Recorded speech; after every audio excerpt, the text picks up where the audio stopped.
Hello and welcome by. Thank you so much for coming by today and sharing in these conversations.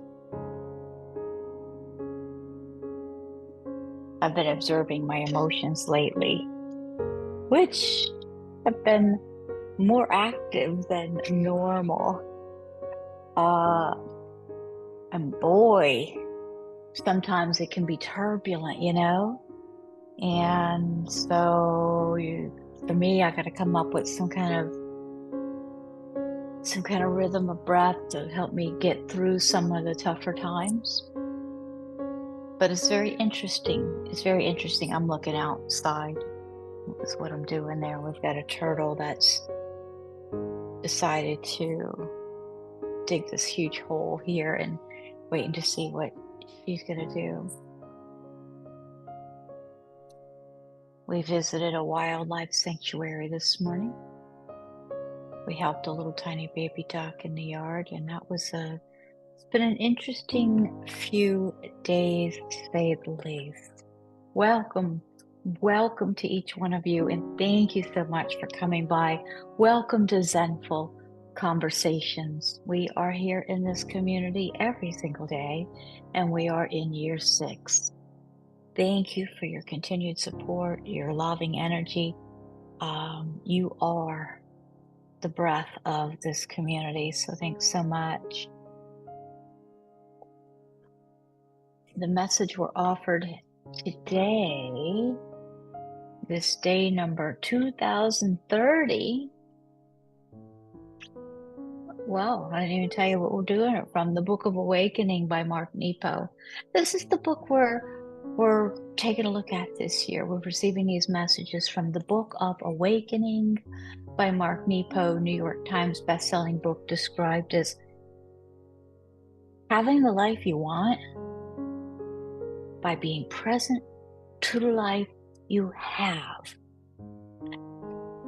And the message we're offered today, this day number 2030, is titled Settling into the Weight. Settling into the weight. Be serene in the oneness of things, and erroneous views will disappear by themselves. Thanks, Tom. I am sitting in Bryant Park in New York City as I write this. It is summer and the tall oaks all lean south for some reason. It is midday and everyone is slouching in the heat. There are professional lunchers, German tourists, old men dozing, and the homeless muttering to themselves as sparrows split their chirp. Some messages no one can decode. At times, life seems an enormous waiting room with no destination, in which some walk stiffly to and fro, waiting for the pain to stop. Others wait for something good to happen. Still others fear that something bad will begin. The driven plan while they wait. And I am each of them.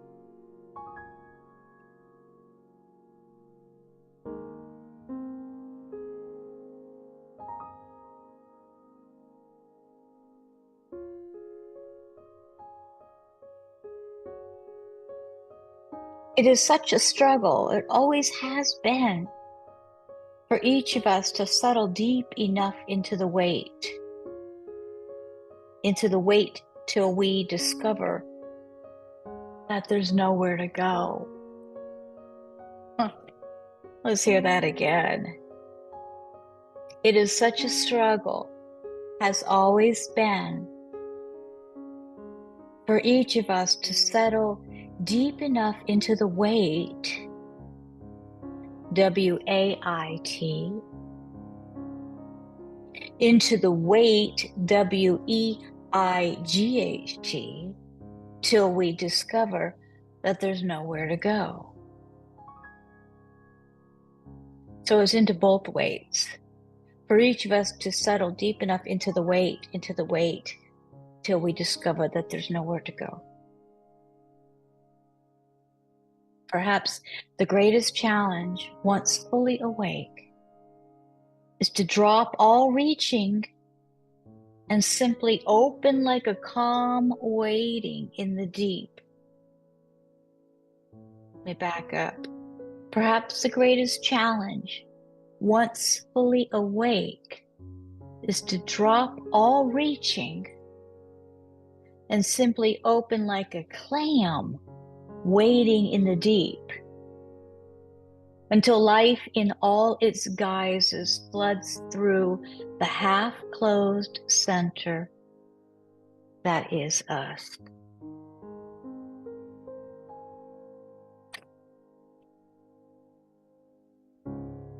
Then God enters us like a brilliant stone falling in a lake, and the past ripples behind us, and the future ripples before us, and we are breathing in eternity.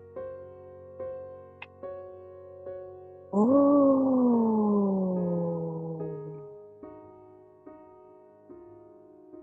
The meditative exercise that we're offered today says this meditation may take some time.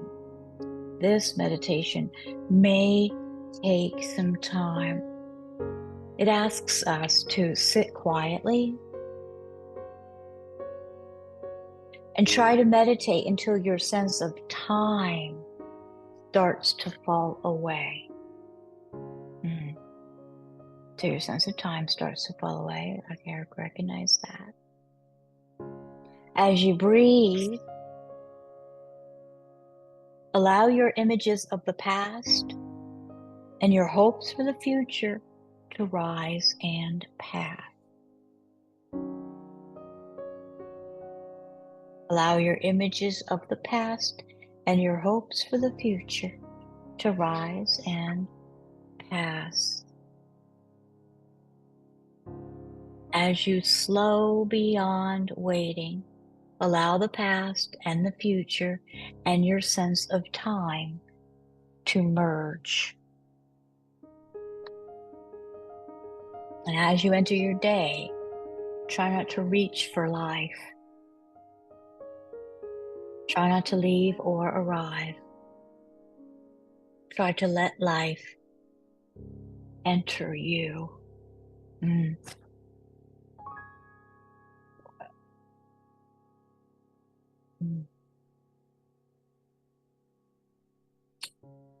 In gratitude, thank you so much for your loving presence. Namaste. See you tomorrow. Woo! Powerful.